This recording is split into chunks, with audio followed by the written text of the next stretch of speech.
Hello बच्चों, hello future doctors, a warm welcome आज के इस क्लास के अंदर। कैसे हैं आप सब? उत्साह और जोश आई होप सबका बहुत एकदम तेज़ी से हो रहा होगा, बढ़ रहा होगा आगे जैसे जैसे हम चैप्टर कंप्लीट करते हुए जा रहे हैं। आज बहुत अच्छी बात है, हमने इकोलॉजी के काफ़ी टॉपिक्स कवर कर लिए। आज फाइनली इसको कंक्लूड ही कर देंगे हम। आई होप आप सब एनसीईआरटी को बहुत अच्छे से पढ़ते चले जा रहे होंगे और सिर्फ पढ़ ही नहीं रहे होंगे, क्वेश्चंस भी लगा रहे होंगे बेटा, क्योंकि क्वेश्चंस नहीं लगाओगे समझ में कैसे आएगा, कॉन्सेप्ट गया है कि नहीं दिमाग के अंदर।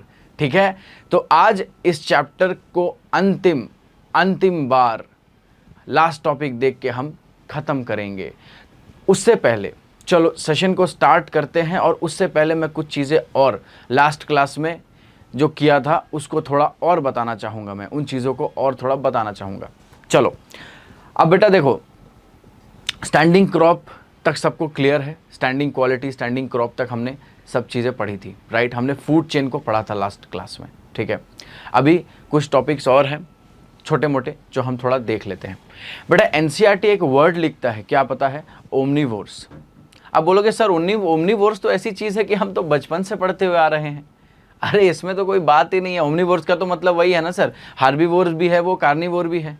अरे डिपेंड ऑन कौन से टाइम पे क्या खा रहा है, राइट। लेकिन दोनों ही ऑप्शन उसके पास, वो दोनों चीज़ें ही खाएगा। मतलब कि डियर को तो आप ओमनीवोर नहीं बोल सकते, उसको हार्बीवोर बोलेंगे। क्यों? वो सिर्फ घास खाएगा, वो क्या बोलते हैं, मांस और ये नहीं खाएगा, राइट। लेकिन अगर लायन की बात करें, हाँ वो कार्निवोर हो जाएगा, उसको भी ओमनीवोर नहीं बोलेंगे। लेकिन अगर मैन की बात करें, क्रो की बात करें, बेटा क्रो को, कौवे को रोटी खाते हुए देखा है ना? हाँ सर देखा है। और कभी कभी तो चूहे को भी तो खाता है। लेकिन खाता तो है बेटा, हमें लग रहा है, लेकिन वो तो खाता है बेटा, राइट। तो वो ओमनीवोर्स में आ जाएगा, ठीक है। तो अभी चलो एक चीज़ समझते हैं पहले। ओमनीवोर्स के हिसाब से ना बेटा दो चीज़ें बहुत हम समझेंगे ट्रॉफिक लेवल कैसे है, और दो एग्जाम्पल्स हम समझेंगे, ठीक है। तो आओ पहला एग्जाम्पल हम यहाँ पे लिखते हैं, ठीक है। पहला एग्जाम्पल क्या लिखेंगे? चलो स्पैरो देखते हैं बेटा। ये एक बर्ड है, हम सब जानते हैं, स्पैरो। तो अभी फूड चेन में हमने क्या चीज़ देखा था? हमने ये देखा था कि प्लांट है, उसको कौन खा रहा है? हार्बीवोर खा रहा है, कार्निवोर खा रहा है, ऐसे करके चेन जहां तक बढ़ रही है आगे कुछ ट्रॉफिक लेवल तक बढ़ती है, ठीक है।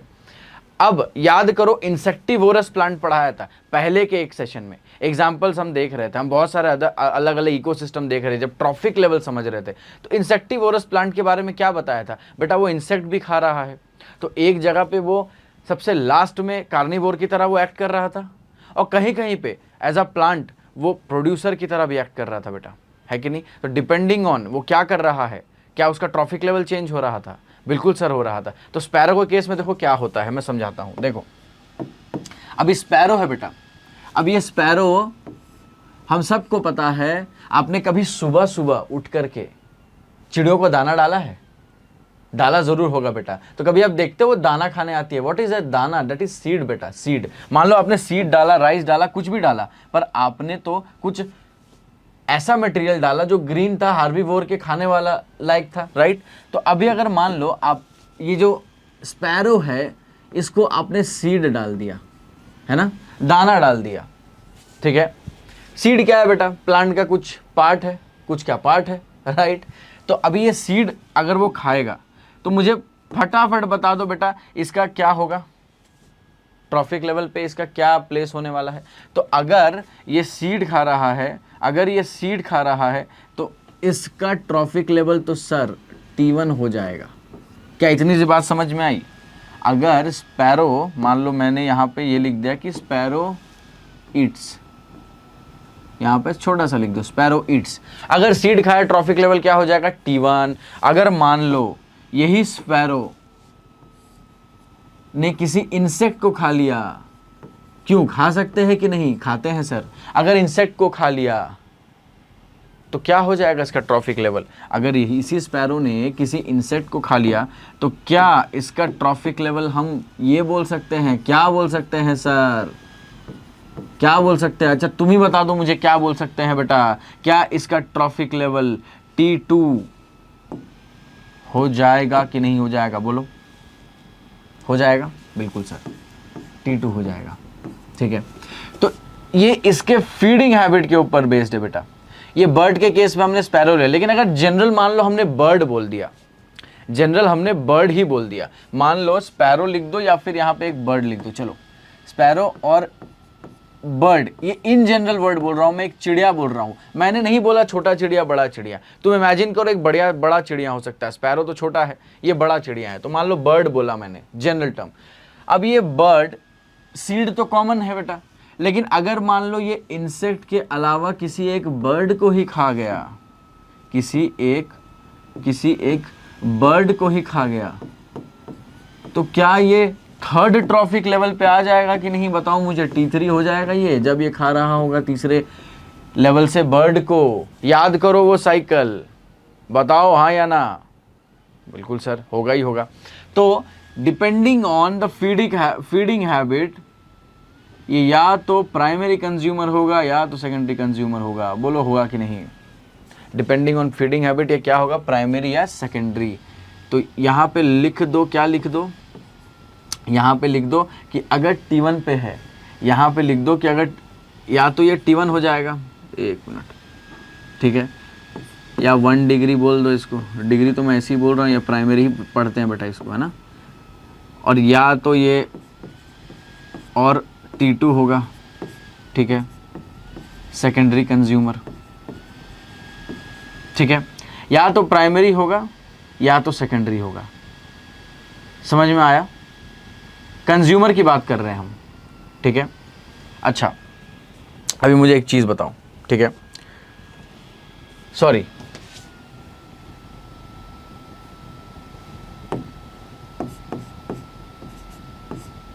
या तो प्राइमरी कंज्यूमर होगा या तो सेकेंडरी कंज्यूमर होगा, ठीक है।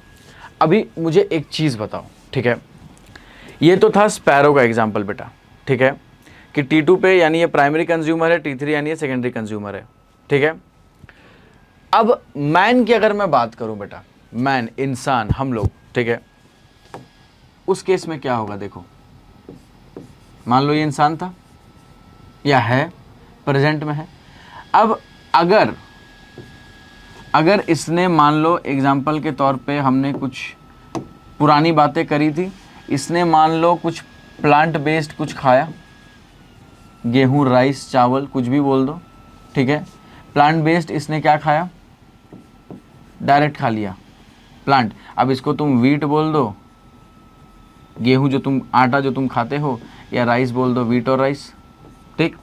अब इस प्लांट को मैन ने खाया, ठीक, तो क्या ये ट्रॉफिक लेवल लिखने में कुछ दिक्कत आएगी तुम्हें? नहीं सर, नहीं आएगी, ये T1 हो जाएगा और ये T2 हो जाएगा।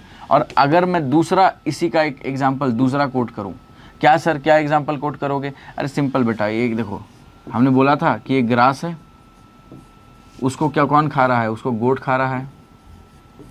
इस गोट के प्रोडक्ट्स को कौन खा रहा है? मैन खा रहा है। इस गोट के प्रोडक्ट को कौन खा रहा है? मैन खा रहा है। अब इसका क्या तुम्हें ट्रॉफिक लेवल लिखने में कुछ तकलीफ आएगी? नहीं सर, लिख दो ना सिंपल, T1, T2 और T3। यानी कि मैन जो है यहाँ पे देखो, मैं लिख के समझाता हूँ। ये जो मैन है ना बेटा, ये 3 पोजीशन पे आ सकता है। अब बोलोगे सर 2 तो मुझे समझ में आया, तीसरा कौन सा हुआ? अभी समझाता हूँ बेटा, ठीक ठाक देखते जाना जो मैं लिखते जा रहा हूँ। क्या मैं ये बोल सकता हूँ कि यहाँ पे ये T2 पे था, ठीक, तो ये कंज्यूमर के रूप में तो ये प्राइमरी होगा ना बेटा। ट्रॉफिक लेवल पे ये T1 में है, कंज्यूमर तो ये प्राइमरी है, तो T2 या प्राइमरी कंज्यूमर बोल दिया मैंने इसको। कंफ्यूज मत हुआ करो कि T2 को देख लिया तो उसको तुमने सेकेंडरी कंज्यूमर बोल दिया। नहीं बेटा, इतना याद रखो, ये कभी प्राइमरी तो नहीं होने वाले हैं। सॉरी, ट्रॉफिक लेवल पे T1 तो नहीं होने वाला, प्राइमरी कंज्यूमर होंगे, लेकिन T1 ट्रॉफिक लेवल पे तो नहीं आएंगे। ये पहले ट्रॉफिक लेवल पे तो प्रोड्यूसर ही रहने वाला है, ठीक है, इतना समझा? चलो, ये हो गया। अब इस पे देखो T3 पे है, हाँ सर T3 पे है, तो क्या ये सेकेंडरी कंज्यूमर हुआ? हाँ सर, सेकेंडरी कंज्यूमर भी हो गया ये। और क्या इसके आगे कुछ फूड चेन बढ़ा? नहीं सर, इसके आगे तो नहीं बढ़ा। तो कहीं ये तो इसका मतलब नहीं कि ये टॉप कंज्यूमर भी है। अरे हाँ, तो क्या मैं इसको लिख सकता हूं कि ये टॉप कंज्यूमर की तरह भी एक्ट करेगा? समझ में आया कि नहीं? ये टॉप कंज्यूमर भी था बेटा, यानी T2 पे भी एक्ट कर रहा था, यानी ये ट्रॉफिक लेवल सेकंड पे भी था, थर्ड पे भी था। इसका मोटा मोटा क्या मतलब है, यहाँ पे प्राइमरी कंज्यूमर भी था, ये यहाँ पे सेकेंडरी कंज्यूमर भी था, है कि नहीं? बोलो हाँ या ना? हाँ सर बिल्कुल। तो सीधा सीधा मतलब हुआ प्राइमरी सेकेंडरी कंज्यूमर होगा, बट साथ के साथ ये जो होगा टॉप कंज्यूमर भी होगा। अब टॉप कंज्यूमर को तुम टीसी लिख दो, जो भी लिख दो, लेकिन होगा तो टॉप कंज्यूमर ही। समझ में आया? ये एक छोटा सा कॉन्सेप्ट ओमनीवोर्स के ऊपर। अच्छा एक मिनट, एक चीज़ और लिख लो यहाँ पे, एनसीईआरटी के बारे में लिख लो। एनसीईआरटी क्या बोल रही है? एनसीईआरटी यहाँ पे, चलो दूसरे पेज में लिख देता हूँ मैं। एनसीईआरटी यहाँ पे ओमनीवोर्स बोल रही है। अब ओमनीवोर्स का मतलब क्या हुआ? ओमनीवोर्स का मतलब हुआ कि भाई जो हार्बीवोर भी होगा, हार्बीवोर मतलब वेजिटेरियन प्लस कार्निवोर यानी नॉन वेजिटेरियन।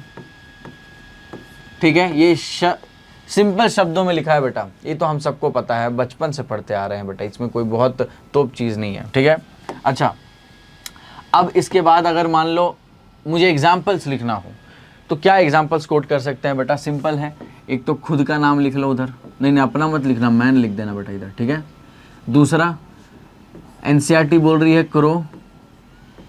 ठीक है, अच्छा और क्या एग्जाम्पल लिख सकते हैं? और एनसीईआरटी क्या बोल रही है बेटा? तो एनसीईआरटी से क्रो नहीं बोलती, कॉकरोच भी बोलती है। कॉकरोच भी ओमनीवोर होता है। देखो कभी रोटियों के ऊपर भी वो रेंगते हैं और बहुत जगह रेंगते हैं वो, अभी छोड़ो हटाओ, बताने लायक चीज़ नहीं है वो। तो कॉकरोच, ठीक, और तो बहुत सारे एग्जाम्पल होंगे बेटा, लेकिन ये दोनों जो एग्जाम्पल है, ये दोनों जो एग्जाम्पल है, ये कहाँ के एग्जाम्पल मैंने बताया आपको? ये एनसीईआरटी के एग्जाम्पल है।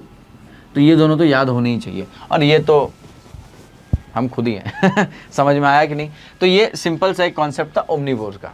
ठीक है, अब आपको जो मैंने स्टैंडिंग क्रॉप और स्टैंडिंग क्वालिटी ये बताया था, ठीक है, अब स्टैंडिंग क्रॉप तो मैंने बता दिया, ठीक है, तुम्हें याद होगा लिविंग मटेरियल कितना होगा। स्टैंडिंग क्रॉप मतलब बायोमास जनरली बात हो रही है। क्वालिटी का मतलब इनऑर्गेनिक एक सॉइल में कितना प्रेजेंट होगा उस एरिया में उस पर्टिकुलर टाइम पे। स्टैंडिंग क्रॉप मतलब लिविंग बायोमास कितने होंगे उस पर्टिकुलर गिवन टाइम में उस इकोसिस्टम के अंदर या उस एरिया के अंदर, जो भी बोलो, डिफाइन तो टाइम और उस एरिया के हिसाब से ही होगा। ठीक, तो अब इसको मेजर कैसे करते हैं बेटा? क्वेश्चन ये है, बहुत इंपॉर्टेंट चीज़ है, एनसीईआरटी में लिखा हुआ है चीज़ें, तो इसलिए हम इस चीज़ को समझेंगे। ठीक है, तो यहाँ पे एक लाइन दे दो, एक लाइन दे दिया जाए। चलो, तो हम लोगों ने यहाँ पे एक, क्या ये सीधा लग रहा है तुम्हें? अरे ये क्या हो रहा है? चलो बेटा मैंने एक लाइन दे दिया इधर। ठीक, थोड़ा सा लाइन को ऊपर कर देते हैं। अब सीधा हो टेढ़ा हो तुम बस समझ जाओ। एंगल तो 180 डिग्री ठीक बता रहे, चलो ठीक है, इसमें टाइम वेस्ट नहीं करते हैं। ठीक है, अब समझने वाली बात बेटा क्या है यहाँ पे? देखो सिंपल, अभी यहाँ पे एक चीज लिखो कि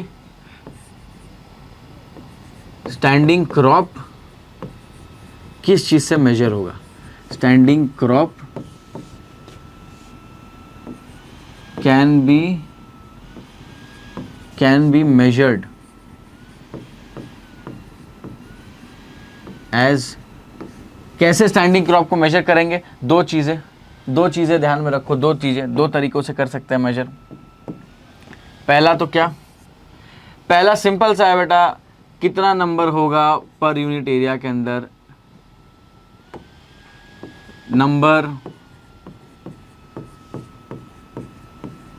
पर यूनिट एरिया, एक यूनिट एरिया के अंदर उनका कितना नंबर होगा, नंबर से डिफाइन करोगे ना। दूसरा तुम खुद ही बता दो, दूसरा क्या होगा? अरे बहुत सिंपल है, दूसरा क्या होगा बेटा? बहुत सिंपल है कि बायोमास, उसका बायोमास या फिर वेट उस यूनिट एरिया के अंदर कितना है। याद करो पहले भी कुछ ऐसी बातें करी थी हमने, बायोमास और वेट पर यूनिट एरिया के अंदर कितना है। ठीक है, ये दो तरीके से बेटा सिंपल मेजर होगा। अब इसमें मेन समझने वाली बात क्या है? इसमें तो मेन समझने वाली बात ये हो जाएगी कि ये जो है, ये जो मैंने बताया बायोमास और वेट पर यूनिट एरिया, ये दो तरीके से मेजर होता है। एनसीईआरटी साफ बता रही है, एक के बारे में बहुत अच्छे से लिख रखा है उसमें, मैं दो बता देता हूँ। पहला क्या? फ्रेश वेट, एकदम ताज़ा बोलते हैं ना, सब्जी आया है, वो हो गया फ्रेश वेट। दूसरा क्या? दूसरा हो गया ड्राई वेट। ड्राई मतलब सूखा, सूखा। अब बोलो कि डिफरेंस क्या है इसके अंदर? डिफरेंस बहुत ही सरल है, बहुत ही सिंपल है। फ्रेश का मतलब क्या? जब फ्रेश बोलते हो तो मतलब क्या, उसके अंदर सारी चीज़ें एकदम भरी पड़ी होंगी। जब मैं सारी चीज़ों की बात कर रहा हूं तो यहां पे इतना समझो, वाटर मॉलिक्यूल की बात कर रहा हूं मैं। बाकी चीज़ों को इसमें काउंट मत करो, यानी कि अंदर उसके जितने भी ऑर्गेनिक मटेरियल्स प्रेजेंट होंगे उसको मत करो, क्योंकि वो एज इट इज़ रहने वाला है। यहाँ तो वाटर का बात हो रहा है। तो फ्रेश वेट में वाटर रहता है और ड्राई वेट में वाटर नहीं रहता। अब एग्जांपल ले लो, याद करो बारिश का टाइम। बारिश के समय पे क्या होता है? लकड़ी सूज जाती है, पानी से लकड़ी सूज जाती है। या बारिश नहीं भी हो, आप कॉमन देखो, अगर आपके बाथरूम में जो दरवाज़ा है वो अगर लकड़ी का है तो वो क्या, वो स्वेलअप हो जाएगी, राइट? अगर वो स्वेलअप हो रही है, उसका वेट करोगे, क्या वो वेट थोड़ा ज़्यादा आएगा नॉर्मल से? हाँ बिल्कुल आएगा। और इन केस गर्मी का टाइम है, मान लो कुछ समय बाद गर्मी आ गई, अब गर्मी के समय वहाँ पे कुछ वाटर प्रेजेंट ही नहीं रहेगा क्योंकि सब एवेपोरेटेड कंडीशन में है। तो अब मुझे बताओ, क्या वो लकड़ी का सेम वेट डिफरेंट हो जाएगा उस वेट से जो बारिश में नापा गया था? बिल्कुल हो जाएगा। तो क्या यहाँ कुछ समझ में आ रहा है? यहाँ समझ में आ रहा है यही कि वाटर के डिफरेंस की वजह से वेट हमें समझ में आता है। तो यानी फ्रेश वेट में वाटर के मॉलिक्यूल्स प्रेजेंट होंगे। जब उसमें से पूरा वाटर हटा दोगे तब तो वो ड्राई वेट हो जाता है बेटा। तब वो क्या होता है? वो ड्राई वेट हो जाता है। ठीक है, तो अभी समझो। अब आप बोलोगे सर अच्छा ये दोनों है, मैं इसको एक्यूरेट किसको बोलूं? इसमें से मैं क्या बोलूं कि भाई मैं कौन सा वेट ऐसा ले लूं जिससे एकदम मुझे ठीक ठीक समझ में आ जाए इसका वेट कितना है? बिल्कुल सही सवाल है। इसलिए हम ड्राई वेट को ही कंसीडर करते हैं। ड्राई वेट को ही बोलते हैं कि भाई this is more accurate, more accurate. ये बेटा मोर एक्यूरेट होगा।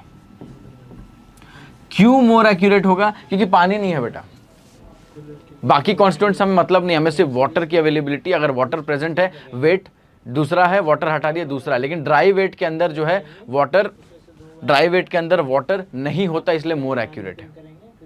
अच्छा अब सर बोलोगे वाटर से क्या प्रॉब्लम है? अभी तो एग्जांपल दिया था, पानी याद करो, याद करो पानी।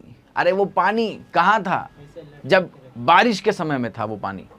बारिश के समय में वो पानी, वो वाटर मॉलिक्यूल क्या कर रहा था? एब्जॉर्ब कर रहा था और वेट को डिफरेंट कर दे रहा था। यानी कि वेट का फ्लक्चुएशन होता है, सीजनल वेरिएशन जैसे जैसे होगा, पानी का क्वांटिटी जैसे जैसे अलग अलग एनवायरनमेंट में आएगा। बारिश के समय मॉइस्ट ज़्यादा होता है, गर्मी के समय कम होता है, राइट? तो जैसे जैसे सीजनल वेरिएशंस होंगे, पानी के कंटेंट के कारण वेट भी फ्लक्चुएट करेगा। और क्योंकि वेट फ्लक्चुएट कर रहा है, क्योंकि वेट फ्लक्चुएट कर रहा है, आप कैसे बताओगे उसका एग्जैक्ट वेट क्या है? इसीलिए ड्राई वेट लेते हैं हम, क्योंकि वो मोर एक्यूरेट होता है, वो फ्लक्चुएट नहीं करता। तो यहाँ पे क्या लिख सकते हो? ये मोर एक्यूरेट है और फ्लक्चुएशन कम होगा। क्या फ्लक्चुएशन कम होगा? Lesser fluctuations, lesser fluctuations due to किसके कारण? ड्यू टू सीजन्स, सीजन्स के कारण कम फ्लक्चुएट होगा। क्या इतनी सी बात समझ में आई? ये कॉन्सेप्ट समझ में आया? बहुत इजी कॉन्सेप्ट है। चलो ये कुछ बेसिक्स थी जो बताना था। अब एक और इम्पॉर्टेंट पार्ट रह रहा है फूड चेन के अंदर, उसको डिस्कस करते हैं। उसको डिस्कस करने से पहले कुछ चीज़ें थोड़ा समझते हैं, ठीक है? जैसे कि मानो, थोड़ा समझो इस चीज़ को, कि अगर मान लो कि ग्रास से ही चलो शुरू करते हैं। घास जिंदाबाद। इस घास को डियर खाया? बोला हाँ सर खा लिया। इस डियर को किसको खिला दे हम? मान लो इस डियर को हाइना ने खा लिया। बोला हाँ सर ठीक है। इस हाइना को किसने पकड़ लिया? बोला सर टाइगर ने पकड़ लिया। अरे वाह, बहुत बढ़िया, बहुत बढ़िया, शाबाश, फूड चेन पता चल गया तुम्हें। अब मान लो, थोड़ा सा सोचो, एक दिन क्या हुआ, डियर को कुछ काम आ गया, डियर को कुछ काम आ गया और वो उस फूड चेन से गायब हो गया, फूड चेन से खत्म, समाप्त, हट गया। तो जैसे ही ये डियर यहां से हट जाएगा, क्या आपको नहीं लगता कि इन दोनों पे भी इफेक्ट पड़ने वाला है? बोलोगे सर कैसे? बेटा डियर नहीं मिलेगा इसको तो ये कैसे जिंदा रहेगा बेटा, खाएगा क्या, घास तो खा नहीं सकता। इसने बोला भाई हम शाकाहारी नहीं हैं, हम नहीं खा सकते घास, तो भाई डियर के जाने से इसको अफेक्ट होगा। अच्छा आप बोलोगे सर टाइगर तो मस्त जी रहा है, वो तो जिंदा रहेगा। नहीं बेटा, कुछ समय बाद इनकी आबादी भी घटने लगेगी। अरे इनको नहीं मिलेगा फूड तो कैसे सरवाइव करेंगे, और जो थोड़े बहुत बच्चे हैं उनको ये खाते रहेंगे बीच बीच में जब भूख लगेगी, तो ऐसे करके एक टाइम बाद ये भी खत्म। तब इनके खत्म होने से क्या इन पे इफेक्ट आएगा? बिल्कुल आएगा सर। ये भी गए, टाइगर भी चले गए। और क्या आप ये बोल सकते हो कि ये ग्रासेस भी बढ़ जाएंगी, क्योंकि डियर तो है ही नहीं।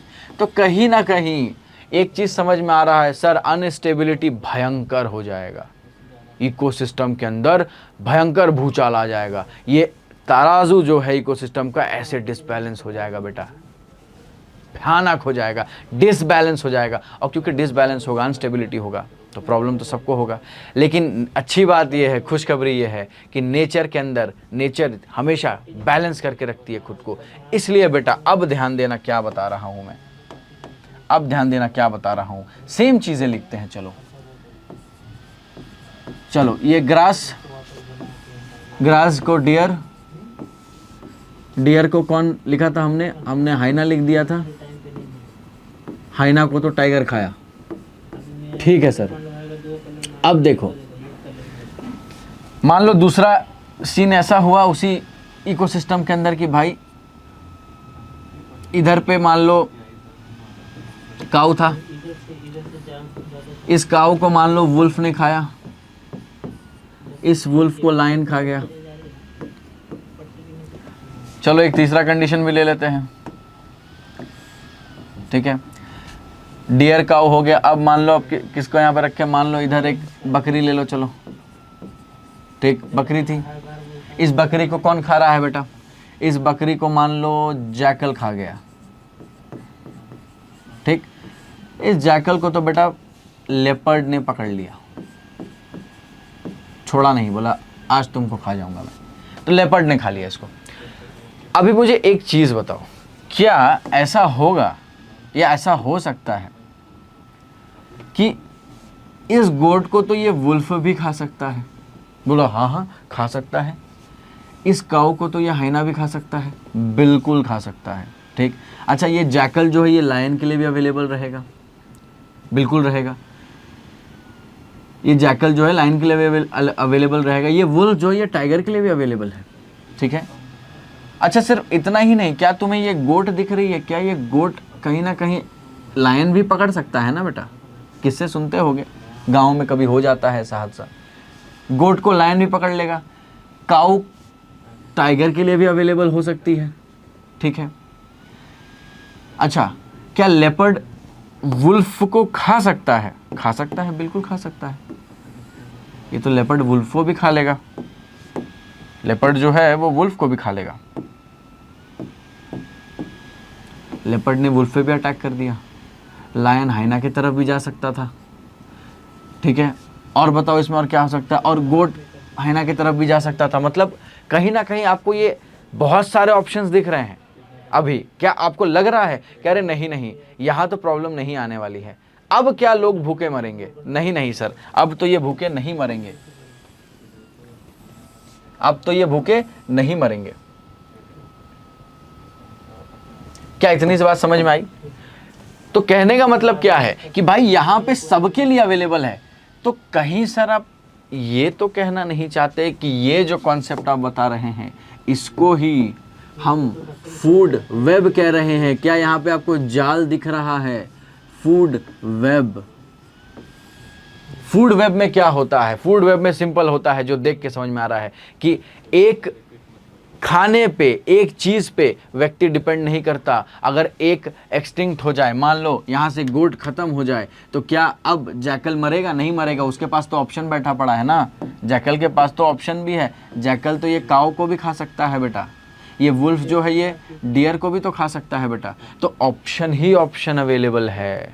क्या समझ में आया? फूड वेब का सिस्टम ये एक जाल की तरह है, मेस की तरह है। और सच बात बताऊं, एक सीक्रेट बात बताऊं, फूड चेन जैसी चीज़ एग्जिस्ट नहीं करती इकोसिस्टम के अंदर। क्यों एग्जिस्ट नहीं करती, समझ में आया? क्योंकि वो सस्टेन ही नहीं करेगी लंबे टाइम के लिए, इसीलिए फूड वेब ही हमेशा एग्जिस्ट करती है। अरे तुम खुद बता दो, मुझे खुद बता दो। अरे कहीं भी जाते हो खाने के लिए, मान लो किसी के घर चले गए खाने के लिए, उसने हमेशा दाल चावल ही दिया, क्या तुम्हें मज़ा आएगा? लेकिन तुम्हें पता है कि भाई उस आंटी के यहाँ पे जाऊँ तो भाई वो 4 अलग अलग आइटम बनाती है, मेरे पास अवेलेबल है, वैरायटी है, तो वहाँ जाने में क्या ज़्यादा इंटरेस्ट आता है? अरे हाँ कि ना? हाँ सर बिल्कुल आता है। सेम केस यहाँ पे भी है, ऑप्शंस बहुत सारे हैं इनके पास, इसलिए स्टेबिलिटी ज़्यादा होगी इस जगह पे। क्या समझ में आया? थोड़ी बहुत चीज़ें इसमें लिखते हैं।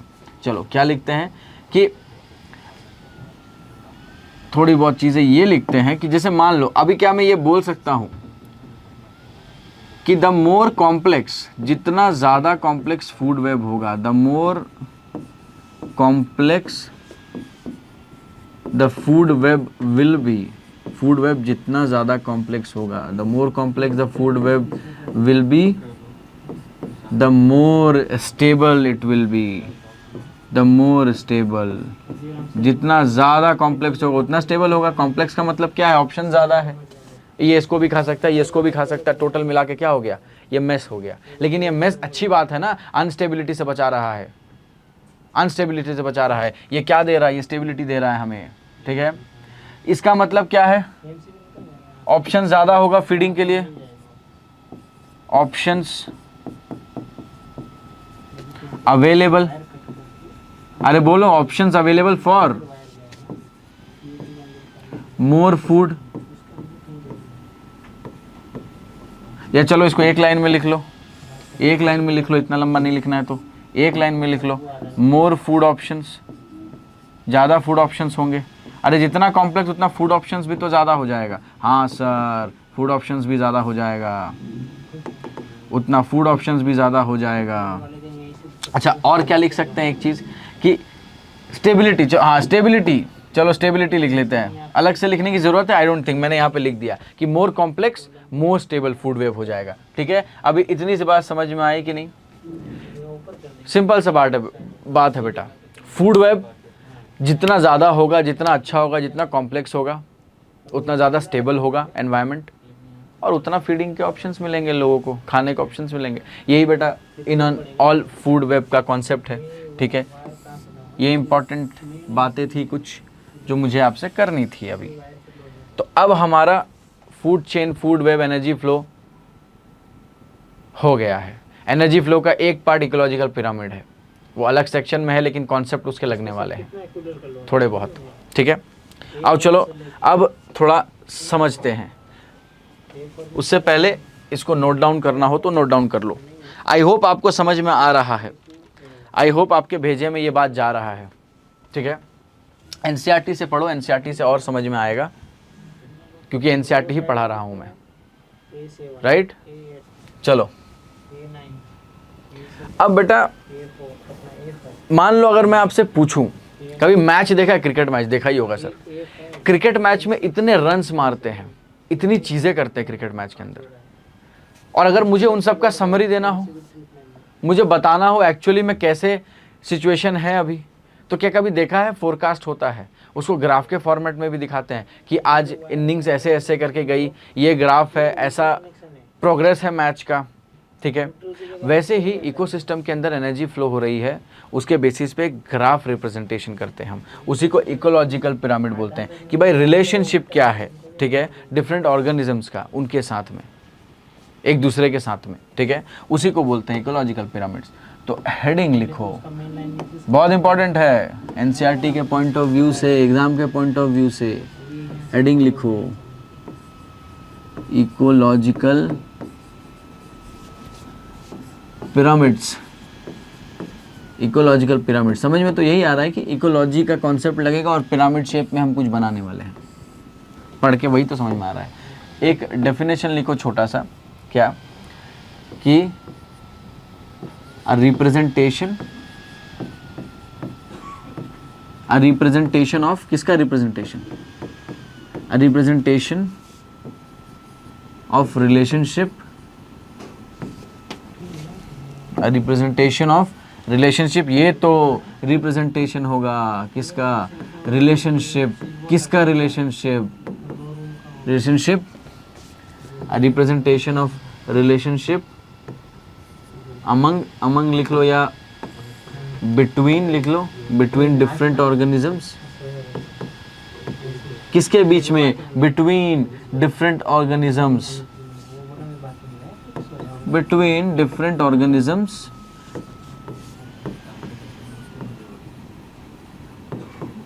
इन अ ग्राफिकल रिप्रेजेंटेशन, एक ग्राफिकल रिप्रेजेंटेशन में ये दिया जाएगा। इन अ, ये इंपॉर्टेंट है क्या कि ग्राफिकल रिप्रेजेंटेशन है, इन a graphical representation,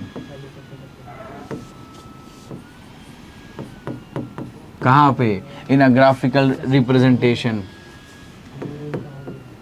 in an ecosystem, एक इकोसिस्टम के अंदर। उसी को हम क्या कहते हैं, उसी को तो हम कहते हैं इकोलॉजिकल पिरामिड्स।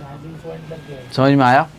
ये एक बेसिक डेफिनेशन है। अब हम आगे बात करते हैं इकोलॉजिकल पिरामिड्स क्या होता है, डिफरेंट पिरामिड्स डिफरेंट जगह पे कैसे दिखते हैं, सारे कॉन्सेप्ट को हम अब समझने जा रहे हैं। तो कृपया ध्यान दें, बहुत इंपॉर्टेंट है ये। अब हम ये समझेंगे कि बेटा ये कितने प्रकार के होते हैं, टाइप्स क्या होता है इनका। तो लिख लो क्या कि types of ecological pyramids. Ecological pyramids का टाइप क्या होता है, कितने होते हैं, ठीक है। अब इकोलॉजिकल पिरामिड्स तो बेटा 3 टाइप के होते हैं। कितने टाइप के होते हैं? 3 टाइप के होते हैं। अभी मैं सिर्फ नॉर्मली लिख रहा हूं, समझाने पे अब तुरंत आऊंगा, थोड़ा पेशेंस रखो। 3 टाइप्स कौन कौन से होते हैं बेटा? बहुत सिंपल है, बहुत सिंपल है, सीधा सीधा लिखते जाओ। पहला तो पिरामिड ऑफ नंबर,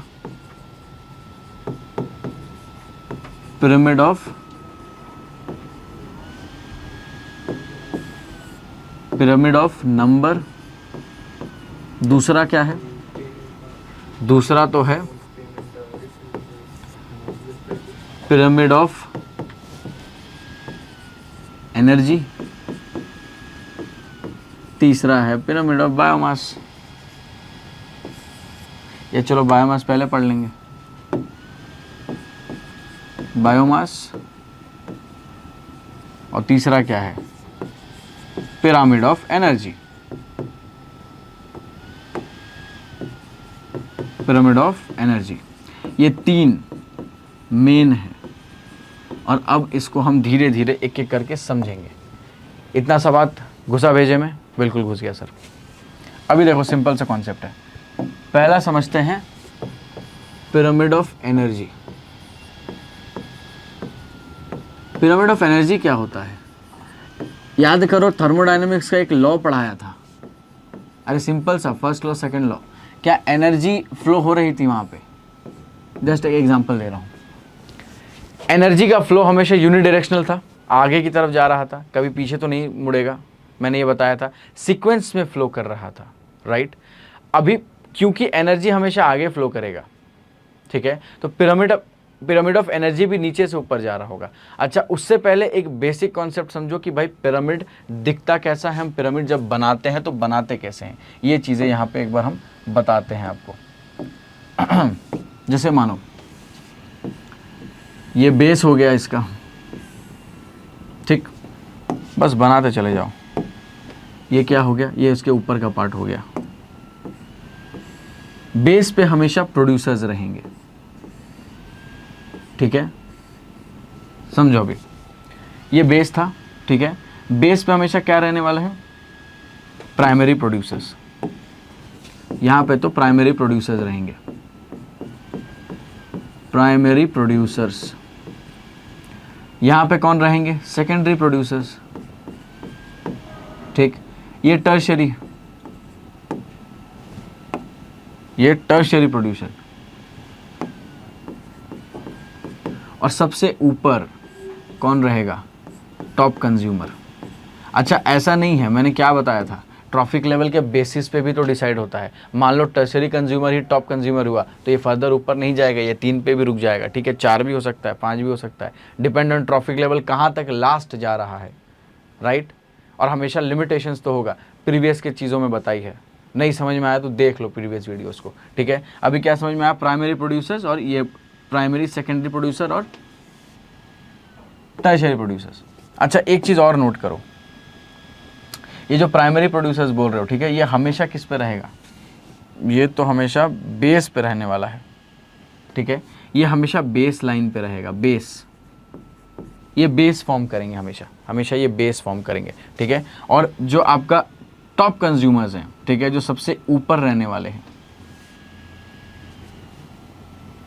यहां पे एक चीज लिख लो, रुको इसको यहां पे लिख दो, मैं दोबारा से बनाता हूं इन शॉर्ट, ठीक है। ये कौन हो गया, प्राइमरी, ये इधर से आया, ये प्रोड्यूसर्स हो गए,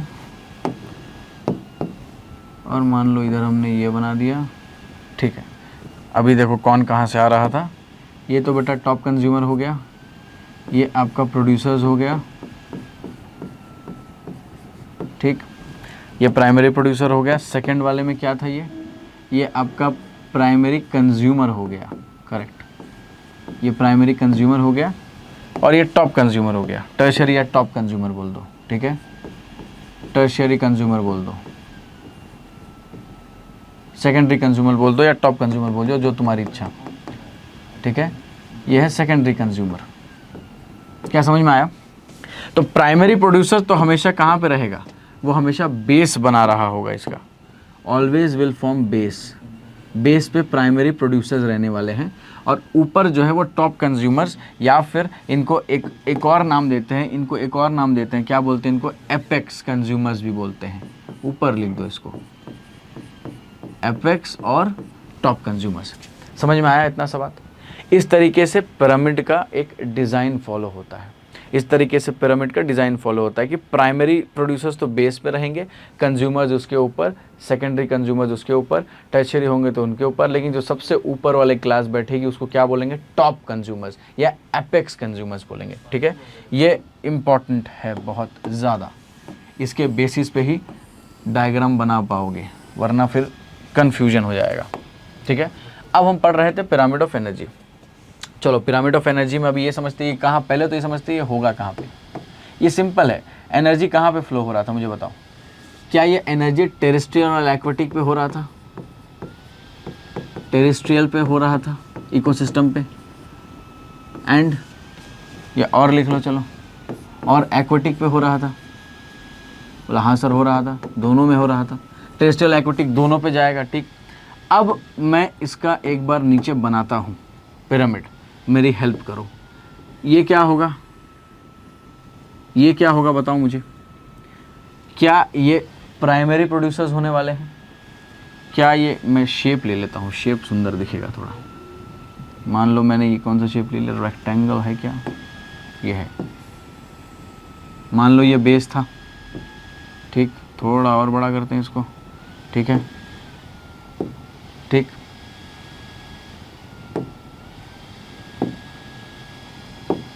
ठीक है। ये क्या था, पहला तो था, क्या था, प्राइमरी प्रोड्यूसर्स, क्या ये मैक्सिमम एनर्जी देंगे, अच्छा मिल कहाँ रहा होगा इनको एनर्जी, कहाँ से मिल रहा होगा, तो याद करो बताया था, सूरज, सन से ये एनर्जी ले रहे होंगे, कितना, 1% एनर्जी आता है, इंसिडेंट सोलर रेडिएशन, याद करो फोटोसिंथेटिक एक्टिव रेडिएशन के बारे में बताया था, 1% will only be transfer to the producers, ठीक है। प्रोड्यूसर्स लेंगे, मैक्सिमम एनर्जी इनके पास आएगा, ठीक है।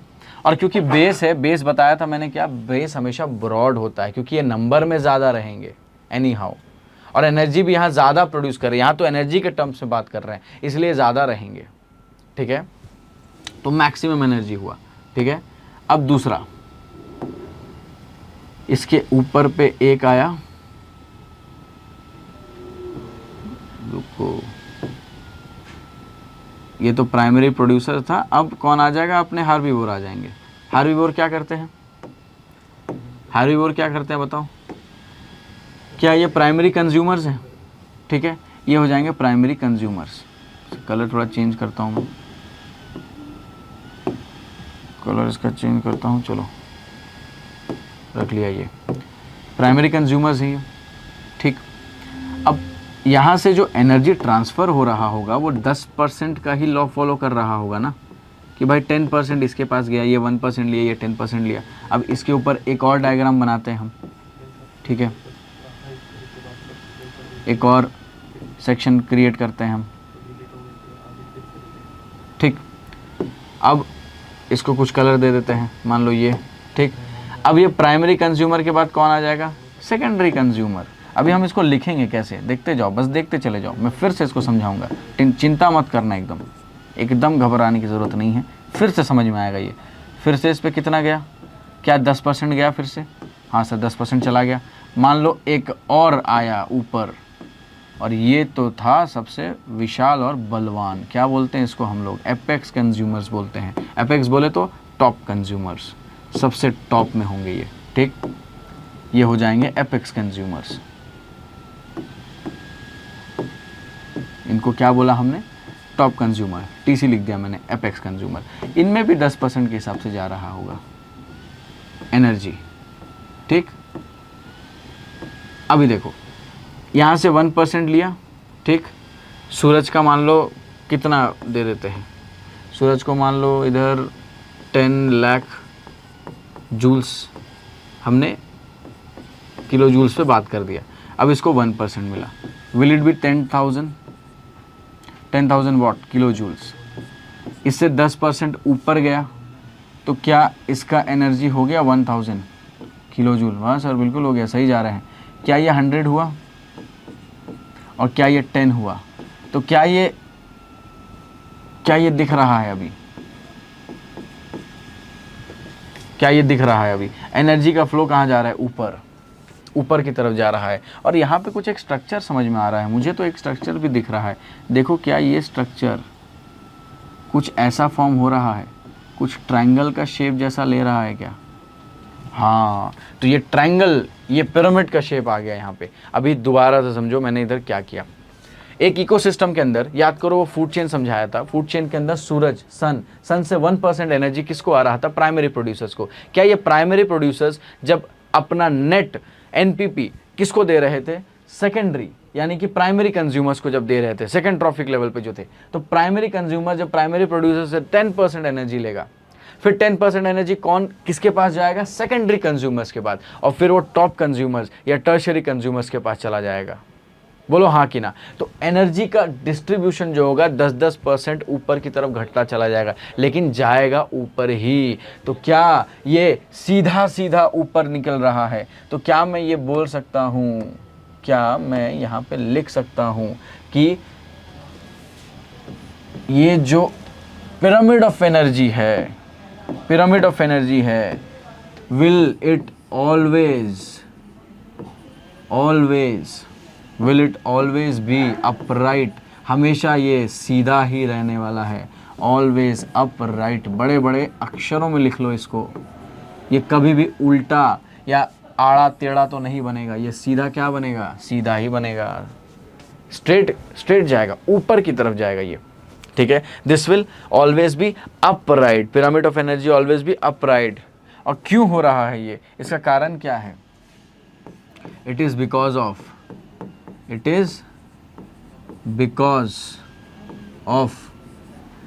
10% लॉ। ये 10% लॉ के वजह से ये हमेशा अपराइट जाने वाला है। It is because of 10% law. क्या ये समझ में आया? बहुत इजी है। यहाँ ये क्या है? बेस ब्रॉड है, चलो मैं लिखता नहीं हूँ, समझ जाओ तुम कि इसका बेस ब्रॉड है, उसका बेस नैरो है। ऊपर जाएगा तो चीज़ें छोटी होती जाएंगी, क्यों? एनर्जी का कम डिस्ट्रीब्यूशन हो रहा है। देखो तीनों में डिफरेंस क्या है, मैं अभी इधर ही बता देता हूँ, सिंपल। एनर्जी बोला तो एनर्जी के टर्म्स में बात करेंगे, बायोमास बोलेगा तो बायोमास के टर्म्स में बात करेंगे, नंबर बोला तो नंबर के टर्म्स में हम देखेंगे कैसा हो रहा है। अभी और क्लियर होगा जब दूसरे में समझाऊंगा। चलो सेकंड लिखो। सेकंड क्या है? ये तो बायोमास था, सॉरी ये तो एनर्जी था। सेकंड क्या है? सेकंड क्या पढ़ेंगे हम? पिरामिड ऑफ, बताओ क्या पढ़े? एनर्जी, बायोमास क्या पढ़े? तो बोला पिरामिड ऑफ नंबर बता दो सर, पिरामिड ऑफ नंबर। आओ नंबर खेलेंगे इसके अंदर, कैसे समझ में आएगा।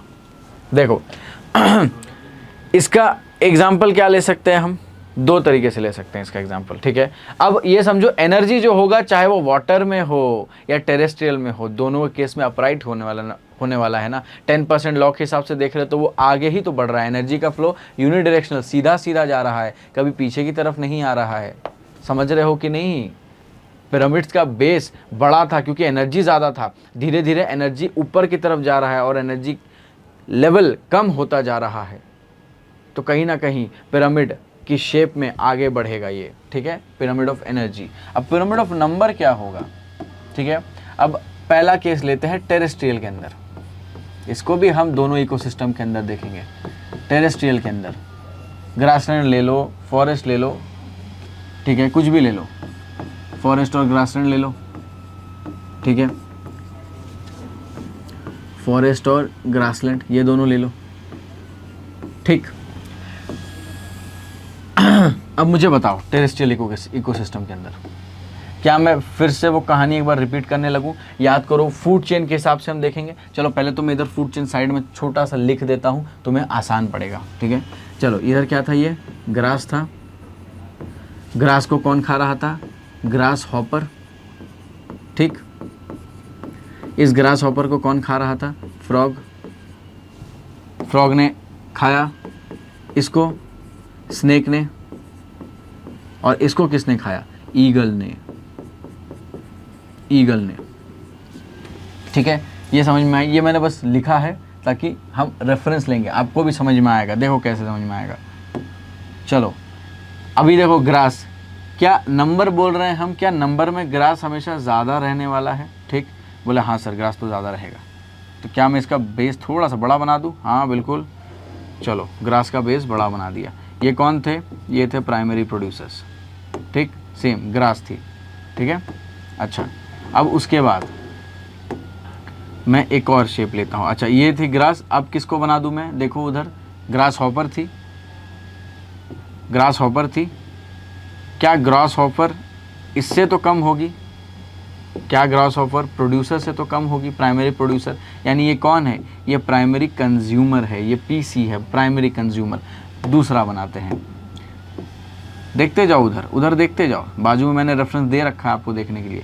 अच्छा अब मुझे एक चीज़ बताओ, क्या मैं इधर अब फ्रॉग के बारे में बात कर रहा हूँ, primary producer grass, grass hopper, frog, मुझे बताओ फ्रॉग क्या हो जाएगा, सेकेंडरी कंज्यूमर हो जाएगा। अच्छा अब दूसरी चीज़ आगे देखो, क्या ये स्नेक था, सांप, सांप क्या हो जाएगा, सांप हो जाएगा सर टर्शियरी कंज्यूमर, बिल्कुल गुड, ये टर्शियरी कंज्यूमर हो जाएगा। और अब जो लास्ट में बनने जा रहा है बेटा उस पर ध्यान दो, लास्ट में तो एक बड़ा एक छोटा सा पिरामिड बना, एक छोटा सा शेप हमने यहाँ पे डाला, रुको ये रहा, ये ईगल है, क्या ये ईगल है, और क्या ये टॉप कंज्यूमर है, एपेक्स कंज्यूमर है, हाँ कि ना, primary consumer, primary producer, secondary, primary productivity, primary producer, primary consumer, secondary consumer, tertiary consumer, और ये क्या टॉप कंज्यूमर है, टॉप कंज्यूमर, वो हाँ सर है। अब इसको थोड़ा सा ये करते चले जाओ, ठीक, हमने थोड़ा आगे बना दिया है, ठीक। अब इसको थोड़ा सा जोड़ते चले जाएंगे, क्या ये शेप जाना पहचाना फिर से लग रहा है, क्या ये सीधा सीधा एक ट्रायंगल का शेप फिर से ले लिया, और क्या ये सीधा जा रहा है, क्या ये स्ट्रेट जा रहा है, तो यानी मैं क्या बोल सकता हूँ कि ये तो अपराइट है, ये क्या है अपराइट, एकदम स्ट्रेट इरेक्टेड खड़ा रहेगा पिरामिड ऑफ नंबर, राइट। इसको मैं मिटा देता हूँ, ये तो बस समझने के लिए हमने लिया था, समझ में आया। ये क्या रहेगा, ये ऊपर की तरफ जा रहा है, ये हमेशा स्ट्रेट रहेगा। अच्छा इसी पे एनसीईआरटी का एक कथन है, एनसीईआरटी एक स्टेटमेंट को लिखती है, एनसीईआरटी बोल रही है कि इतने से प्रोड्यूसर्स, सिर्फ इतने नॉर्मल, इतने से इत्तू से प्रोड्यूसर्स, मतलब इत्तू मत समझो इनको, नंबर में ये ज़्यादा है, कितने नंबर मेंशन कर रही है एनसीईआरटी, एनसीईआरटी तो बोल रही है कि 6 मिलियन प्राइमरी प्रोडक्टिविटी जो है, 6 मिलियन प्राइमरी प्रोड्यूसर्स जो है, 6 मिलियन प्राइमरी प्रोड्यूसर्स, 6 मिलियन जो प्राइमरी प्रोड्यूसर्स हैं वो किसको सस्टेन कर रहे हैं?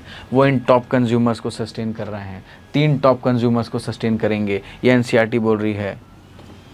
प्रोड्यूसर्स विल सपोर्ट और सस्टेन, विल सपोर्ट किसको? 3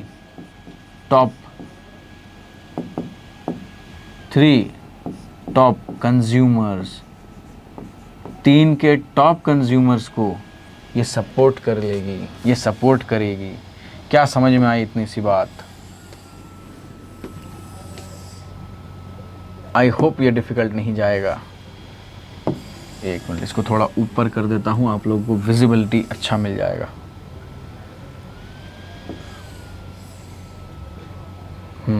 अब ठीक है, अब ठीक है, समझ में आई बात इतनी सी? ये अपराइट है टेरेस्ट्रियल इकोसिस्टम के अंदर, और 6 million primary producers 3 top consumers को क्या करेंगे? सपोर्ट कर रहे होंगे। ठीक, अब हम दूसरी एग्जांपल इसका देखते हैं। दूसरा जो इकोसिस्टम है उस पे बात करते हैं। वो क्या है? एक तो टेरेस्ट्रियल देखा, अब दूसरा एक्वेटिक देख लेते हैं। एक्वेटिक पे कैसा होता है? एक्वेटिक का मतलब सिंपल ले लो, पॉन्ड, लेक, सी, ओशन, कुछ भी ले लो। Pond, lake, ocean etcetera. ठीक, इसके अंदर एक्वेटिक के अंदर अब देखते हैं एक्वेटिक के अंदर क्या होता है। ठीक है, फिर से वही सेम कॉन्सेप्ट दोहराओ, फिर से वही सेम कॉन्सेप्ट दोहराया जाए। क्या है वो? क्या है? पहले तो फूड चेन में लिख देता हूँ, तुम लोगों को थोड़ा इजी हो जाएगा। फाइटोप्लैंक्टन्स था, टेंशन एकदम नहीं लेना, सीधा सीधा फूड चेन एक बार हल्का सा ड्रॉ कर लेना ताकि इजी हो जाए। फाइटोप्लैंक्टन्स हो गया। फाइटोप्लैंक्टन्स को कौन खा रहा था बताओ? जू खा रहे थे, जू प्लैंक्टन्स खा रहे थे। ठीक, जू प्लैंक्टन्स को कौन खा रहा था? स्मॉल फिश खा रही थी। ठीक, इस स्मॉल फिश को कौन खाया? इस स्मॉल फिश को तो लार्ज फिश ने निगल लिया था। ठीक, हमने ये चीज़ समझा था। ठीक है, ये चीज़ समझा था। चलो इसके बेसिस पे अब जल्दी जल्दी बना के देखते हैं। ठीक, तो क्या मुझे ये दिख रहा है कि भाई फाइटोप्लैंक्टन्स का तो नंबर ज़्यादा होता है, फाइटोप्लैंक्टन्स का तो नंबर ज़्यादा होता है, तो क्या मैं ये लिख दूँ कि ये प्राइमरी प्रोड्यूसर्स हैं? ठीक है, नंबर ज़्यादा है, प्राइमरी प्रोड्यूसर्स हैं, है कि नहीं? फाइटोप्लैंक्टन से ही है।